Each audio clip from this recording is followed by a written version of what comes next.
Friday evenings in San Diego's outer suburbs pulsed with a reassuring quietness, the sort sewn together by habit.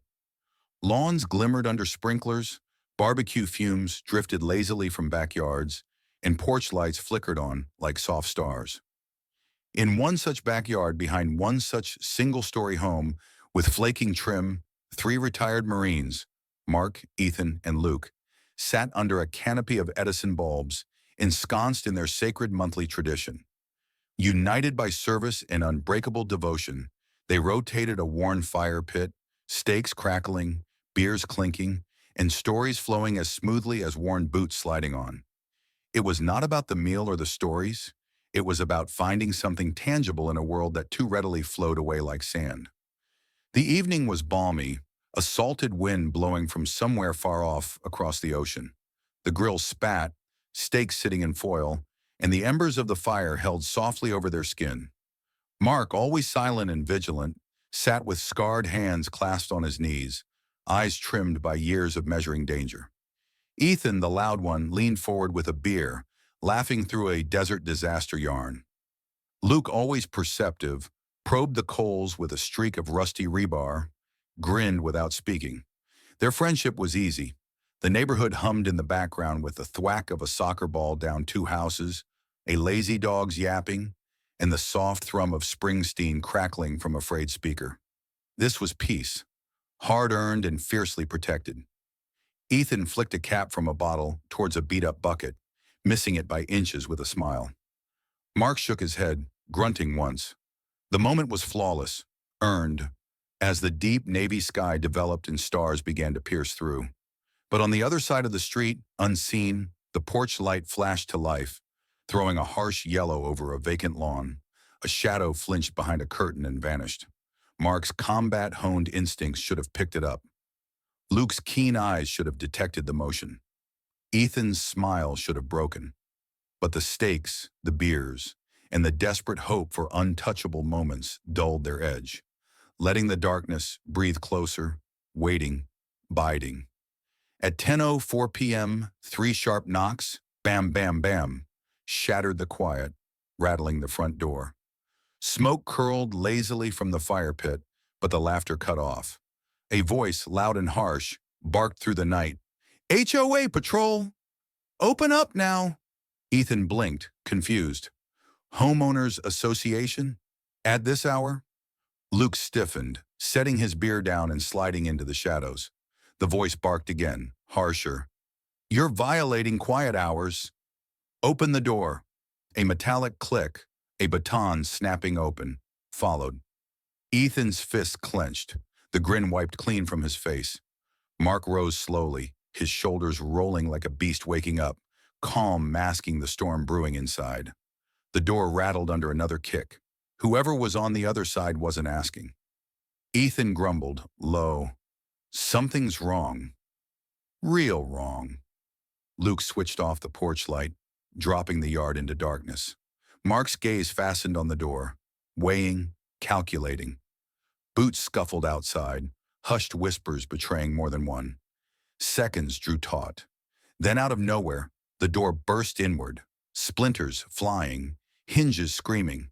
Three figures burst in, black hoodies up, faces hidden, batons and flashlights in hand. No HOA, no negotiation. This was an invasion. The leader, tall and commanding, bellowed, "Noise complaint! Think you're above the rules?" Swinging his baton loose, expecting fear to clear his path. The second, with a blinking GoPro strapped to his chest, hovered to capture submission. The third, wiry and twitchy, gripped pepper spray, ready to enforce. They fanned out, claiming the space like conquerors. But they hadn't barged into frightened civilians. They'd busted the wrong door. Mark stood dead center, palms open, eyes drilling into the leader. Ethan moved, finding balance. The humor leached out into pure intent. Luke moved silently to block the rear exit, motionless as a blade. Three veterans, moving faster than thought. Brothers who'd witnessed worse than batons and bravado. The invaders made two fatal errors, believing shouts would buckle civilians and that they still had power. They didn't. In an instant, the room changed. The air grew cold. Mark was the first to act. A missile launched, shoulder crashing the leader back against the broken doorframe. A crack of splintering wood and the man reeled back, gasping, balance gone. Ethan closed next, avoiding a wild swing of the baton, twisting the attacker's wrist until the stick fell clattering to the floor. A push sent him crashing onto a side table, which splintered under the impact. Luke moved with knife-point swiftness, shattering a bottle of beer across the cameraman's skull. The GoPro whirled out of control, capturing a blur before going black as the man collapsed. 8 seconds.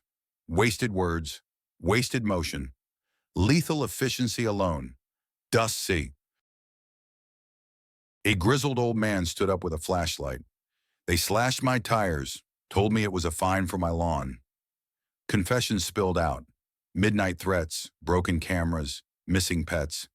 The so-called HOA night division wasn't keeping rules. They were predators, with fake badges to silence people. Until tonight. Fear had kept the street quiet. Now it was shattering wide open. Within, the Marines proceeded with chilly accuracy. Mark bound wrists and ankles with zip ties. Ethan pulled a chair into position, plopping one of the intruders onto it. Luke divested them of batons, pepper spray, and an embedded GoPro. The invaders, faces now stripped bare, sat like broken trophies. Arrogance shattered. Neighbors stood outside, fear distorting into hope. Police sirens screamed nearer, red and blue lights flashing across the homes. San Diego PD swarmed, weapons low, scanning the chaos. The broken door and zip-tied men told only part of the story. A sergeant approached cautiously. "Step back, sir. We'll handle it." Mark complied, hands visible. Luke and Ethan stepped aside. An officer uncovered a fake HOA badge, a duffel bag full of illegal batons, pepper spray, and a spreadsheet. Detailed schedules of families. Chilling proof of a racket. Doubt erased from the sergeant's face, replaced by cold anger. He looked at Mark, noting the splintered doorway and steady stance. "Military?" Mark nodded once, pointing at the wreckage. "3 Marines. That's all you need to know." The sergeant gave a near salute. Order was restored, not through chaos, but by men who knew the fine line between peace and justice and how to walk it. By morning, headlines blazed. Marines stop bogus HOA gang. Veterans bring midnight justice.